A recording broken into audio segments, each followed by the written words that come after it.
Eyewitness News presents Newsmakers with your hosts, Jayne and BUGDA and Andy MEHALSHICK. Hello and welcome to Newsmakers. I'm Andy MEHALSHICK. And I'm Jayne BUGDA. The Ronald Mcdonald House of Danville has been part of the community for many years, providing a place of comfort for families of hospitalized children. And that house that Love built is now 40 years old. Today we'll focus on its strong support of families in difficult times. So take a look towards the future. We'll introduce you to our guests. And our conversation will begin when this edition of Newsmakers returns right after this. Welcome back to Newsmakers. I'm Jayne BUGDA along with Andy MEHALSHICK. And our topic of conversation today is the Ronald Mcdonald House of Danville. And Andy, many people fortunately will not know what people go through when they have a child hospitalized and, you know, everything that's going on around them. And really it comes down to where parents and families should only have to worry about one thing: the care of their child, the comfort of their child and their families, and face the medical procedures, but also have a place of love and warmth, and they have it in Danville. Right, and that's why we're joining us today are our friends from the Ronald Mcdonald House of Danville. Andy and I are joined by Michael Turlis, who is the executive director, Renee Gerringer, who's the director of donor relations, and Molly Aungst, who is the director of marketing and events. And it's great to see you all. We know you were here a couple years ago talking about the house that Love built, and today we are going to share more good news. You're marking a milestone. We're looking to the future, but we want to tell people about all the good things that the Ronald Mcdonald House of Danville is a part of, and a part of the community. So let's begin with a little history lesson. Tell us about the history of the Ronald Mcdonald House, and you're marking a milestone. Well, we're very actually humbled to be celebrating and excited our 40th anniversary this year. But it actually started back in 1974 in Philadelphia. There was an oncology doctor by the name of Dr. Audrey Evans who had a vision of helping the families that the patients that she serviced, and to provide a home where they're able to take care of themselves and in turn help care with the child. At the same time, the Philadelphia Eagles' own Fred Hill had a daughter, Kim, who had cancer. And they were going through the trials and tribulations that one does, trying to meet their medical needs and traveling great distances. So when they have learned about this wonderful idea, this vision, if you will, of a home away from home, right away they jumped on it. And Jim Murray, who was the general manager at that time, had went to McDonald's, who actually became the first founding mission partner, the first donor, if you will, of the Ronald Mcdonald House. So now fast forward back to up to 1981, when our founding board members were seeing the same thing they were seeing back in 74 at the Philadelphia hospitals, where families were not taking care of themselves. They were traveling great distances for the medical attention that their children needed. They were eating maybe not healthy, and they were actually ending up in the emergency rooms themselves. So our founding board members heard of the Philly program and brought it here to Danville.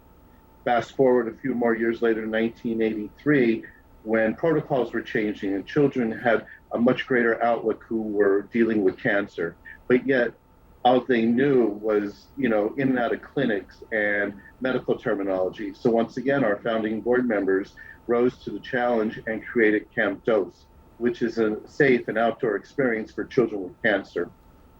Fast forward again, 2017, our board members at that time, in interacting with the hospital staff here at the Janet Weiss Children's Hospital, had heard of the need of families who were going through the trauma, going through very serious repercussions with the medical issues of their child.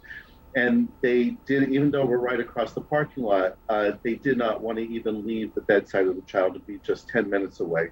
So what we did is our board members at that time, we established our family room, which is where we take a piece of the Ronald Mcdonald House and put it inside the hospital. So families are literally just steps away from their child's bedside, and they can go for a few minutes, have some respite, grab something quick to eat, but be right back by the child's bedside. So that is, in a nutshell, the history of the Ronald Mcdonald Houses, but also our own history. But really, the Ronald Mcdonald House and Camp really are the people. So as I reflect back, we have so many mission moments over these past 40 years that we're just humbled by. One comes to mind of a mother who just delivered It was the middle of winter, cold. It was starting to snow. She did not know of the Ronald McDonald House of Danville yet.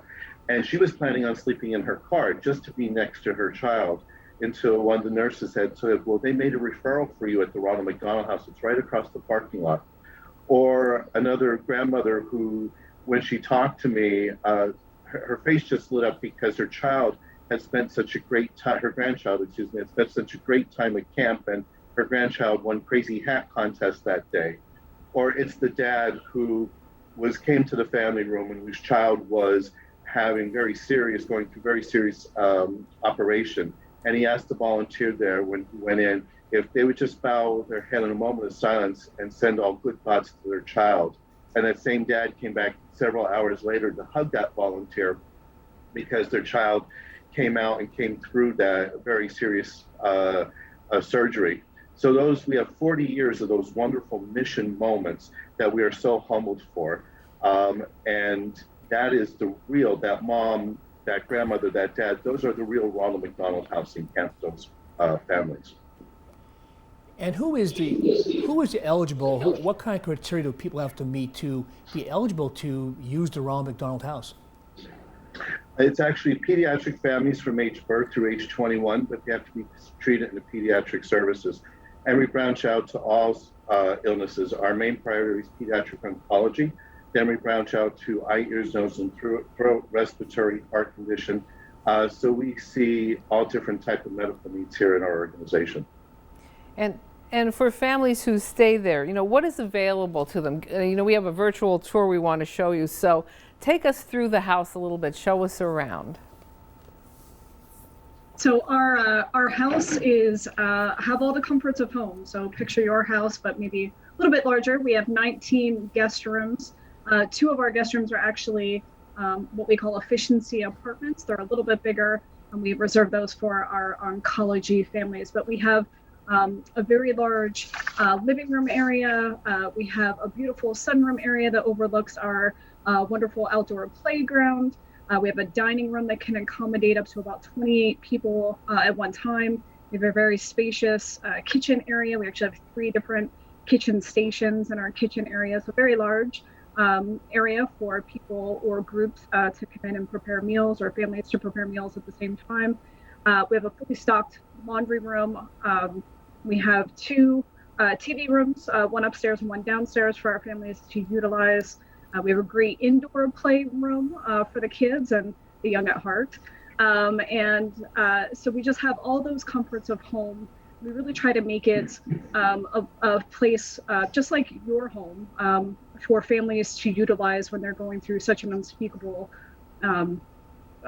situation. So we really want to make it a home away from home for them, so they don't have to think about all of those things while they're here, and that they just think about the health and well-being of their child. So. It really looks inviting and comforting, without a doubt, folks.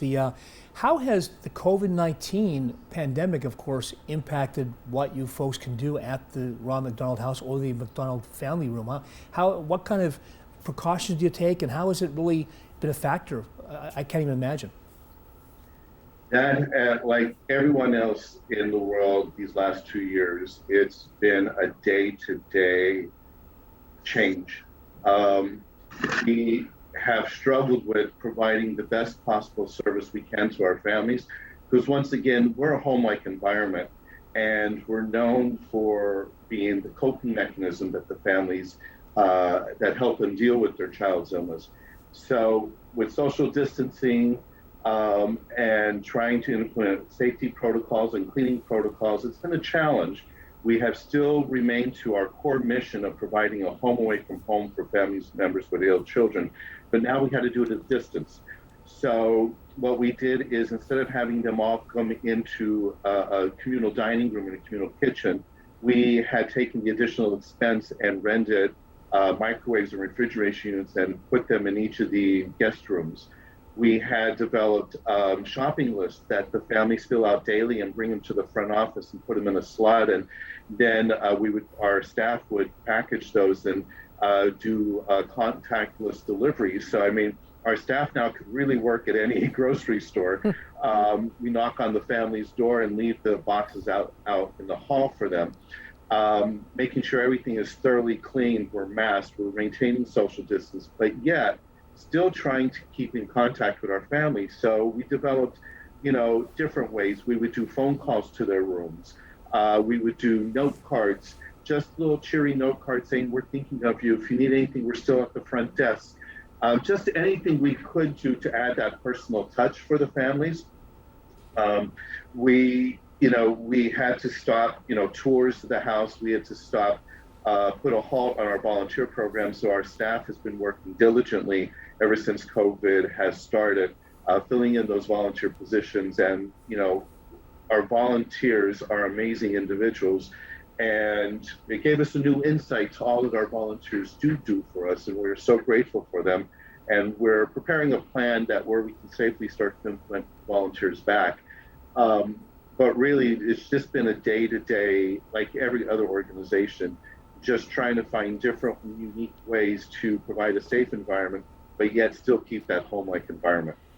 And Michael, I know you mentioned, and Renee, and while you were saying about the families that were maybe sleeping in a car or just to be near their children, how long is a typical stay at the Ronald McDonald House, and are you usually filled to capacity?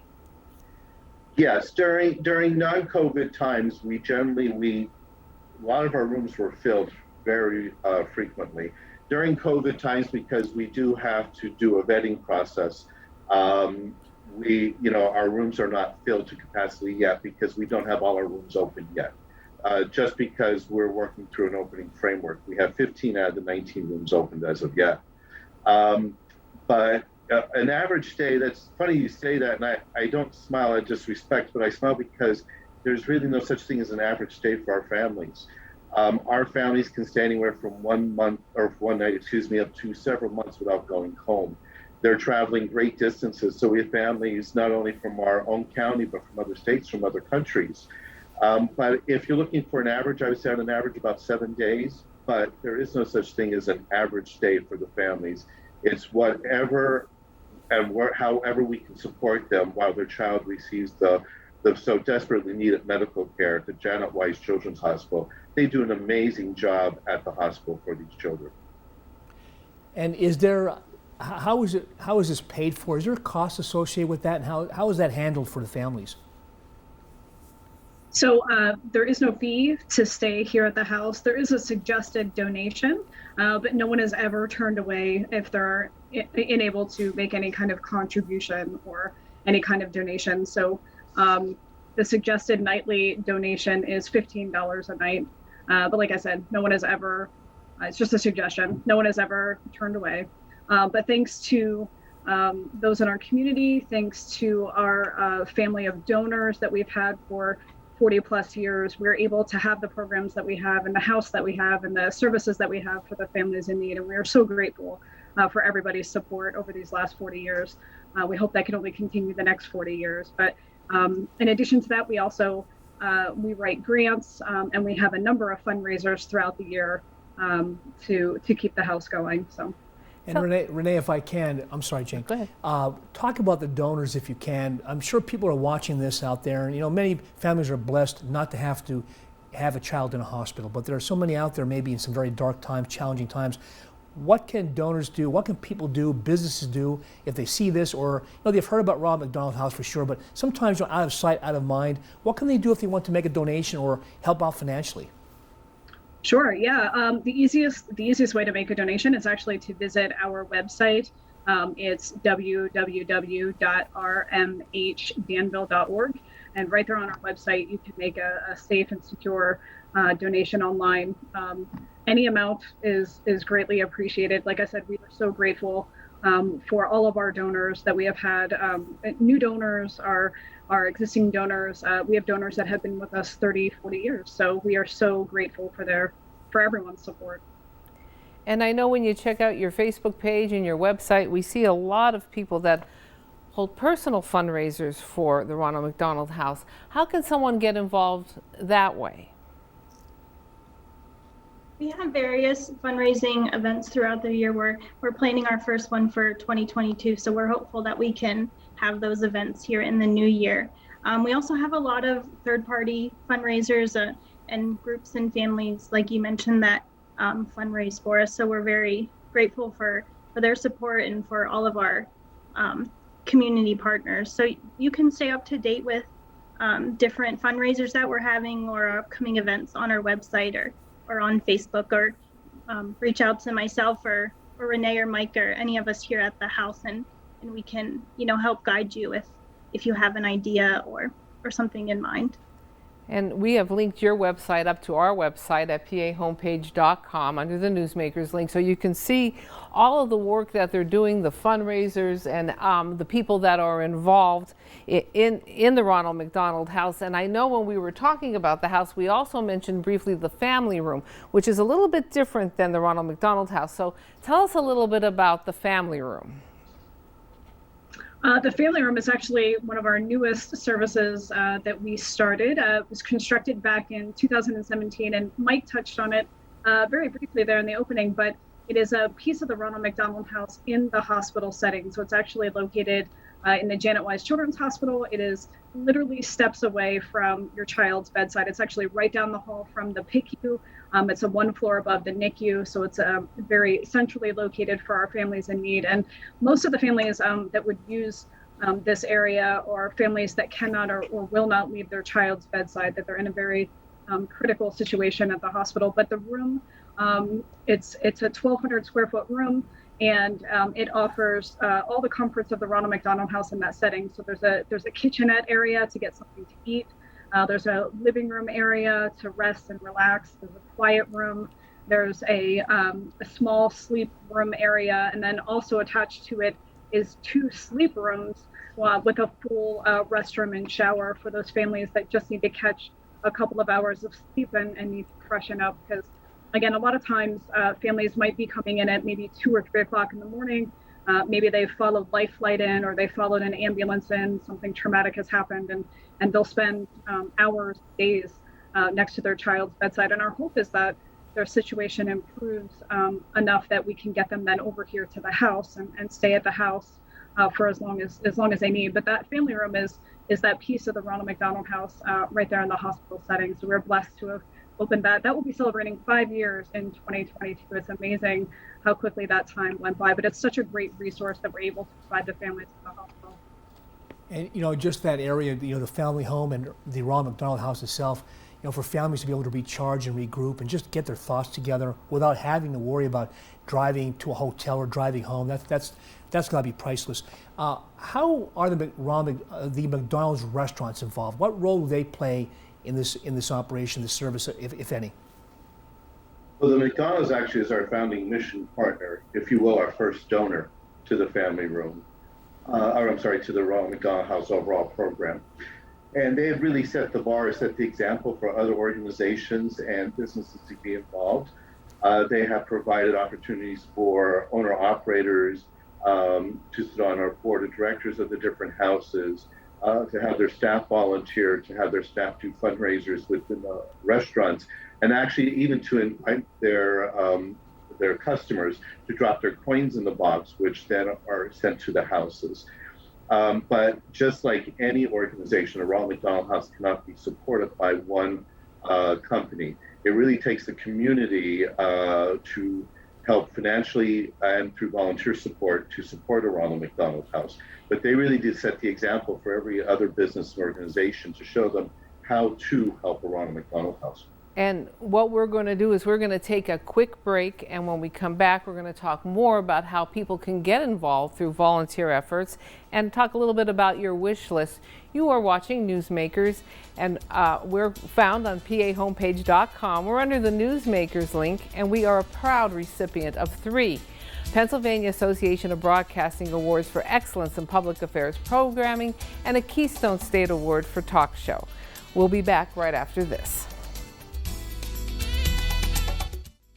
And welcome back to Eyewitness Newsmakers. We are talking today about the Ronald McDonald House in Danville, of course, a place for a respite for families and of sick children who are being cared for at Geisinger. Our guest today, 3 guests: Michael Turlis, the Executive Director of the Ronald McDonald House of Danville Incorporated, Renee Gerringer, Ronald McDonald House Director of Donor Relations, and also Molly Aungst, Director of Marketing and Events. Thanks folks, for being here with us today with this very special, very important topic, the Ronald McDonald House of Danville. Let's talk about volunteers. Michael, you talked about in the opening.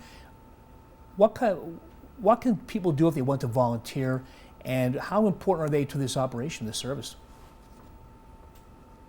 We have various volunteer opportunities here at the house, and of course they're very important to us. We really appreciate all of our volunteers that we have throughout the year. Unfortunately, due to COVID, there aren't any volunteers in the house right now. But something that can be done, we have a lot of volunteers come and cook meals for the families and just drop them off. And we leave them here in the kitchen, and the families enjoy them. Or sometimes we have groups that do a special project. Like, for example, we have a group coming in a few weeks to decorate the outside for the holidays. So there are some different opportunities to volunteer, even though you can't quite come in the house yet. We're hoping that that'll change in the near future. And do you have a wish list? Are there things that you need, that you want, that maybe people can help you with? We do. Right now we're seeing a lot of our families with little ones in the NICU. So one of our focuses right now is collecting newborn items, different things that the families need for that. And with the holidays coming up, we make sure all the families that are here at the house have a nice Christmas and gifts. And we really try and make Christmas morning special for the families. So we're also collecting gift cards. Those are really important to the parents, just to help with some of their expenses while they're staying here at the house or as they travel back home with their little ones. So those are some things that we are looking for right now. And there's also a wish list on our website that we keep updated throughout the year. And you can also call the house and talk to the house manager, and she can, her name is Chris, and she can give you some more immediate needs that we have here in the house right now, or just some ideas, how you can volunteer with us. And I know you have a special camp in Columbia County. I believe it's Camp Dost. Talk about that a little bit and how people can get involved in that. What does that provide for kids and their families? To say Camp Dost is a magical experience is not at all overselling it, truly. And one really needs to experience camp to fully understand what I'm saying. But it was the vision of Dr. Shaw, who's a pediatric oncologist at the Janet Weiss Children's Hospital and one of our founding board members many years ago. Protocols were changing where children with cancer were living much longer. So what they looked at was these children are hearing medical terminology this long, they are in and out of clinics, they're receiving treatment, and basically not having much of a childhood. So they actually established the first cancer camp in Pennsylvania, which was Camp Dost, and was named after Dr. Shaw, to be a place where children with cancer can go have a safe outdoor experience. Doctors and nurses are at camp to assist with any medical needs, but yet to provide that safe outdoor environment. And it's truly, like I said, just miraculous to see these children up there, where they're not looked at as sick children, they're looked at as children. So the idea is not, oh, these are ill children. These are children providing a outdoor safe fun. We have our full week campers, which are 5 years to 18 years old. And then we have our little guys who are 4 or 5 years old that have not gone through kindergarten yet. They come one afternoon and stay over till the next afternoon. And then each camper is allowed to bring a sibling. That helps the new campers who are coming to camp for the first time that they know someone at camp. But also too, the siblings are really going through sometimes a difficult time. The sibling bond is weakened because the patient camper is yo-yoed in and out of the hospital. So if at camp, they get to spend time in activities with their sibling, but they get to spend time with other siblings to realize they're not as unique as they thought. And there's many offshoots of our camp that we have heard over the years with, especially from parents who've newly diagnosed children. That camp was the first time they let their child out of their sight, so to speak, since they were diagnosed. And we hear many times from the parents saying, this was the first time, my husband and I had a date night, or the first time you hear where the mom went out with her friends to a movie or to lunch with her friends. and they found out that when their children are up at camp, because they're in safe hands, they're able to regenerate themselves, so that when their children come back from camp, once again, they get back into the regular. Michael, I'm going to interrupt you because I want to ask you one final question to all three of you, because we have under a minute and a half on return. What does the future hold for the Ronald McDonald House in Danville? Well, there's unfortunately not going to be any less sick children, unfortunately. We would like to have that. But unfortunately, children are going to continue to get sick. So we're going to still be here. We've been here for 40 years providing love, hope, and caring for these children. And we're going to be here with the blessing of our donors the next 40 years and beyond to support them in the ways that they need to be supported. And Michael, Renee, and Molly, we want to thank you for your work and your incredible staff for what they do and the volunteers. And we want to remind everyone that we have information on today's show on pahomepage.com or under the Newsmakers link.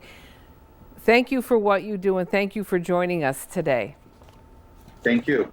And for Andy MEHALSHIK and everyone behind the scenes, I'm Jayne BUGDA. We thank you for making Newsmakers part of your day, and we'll talk to you next time.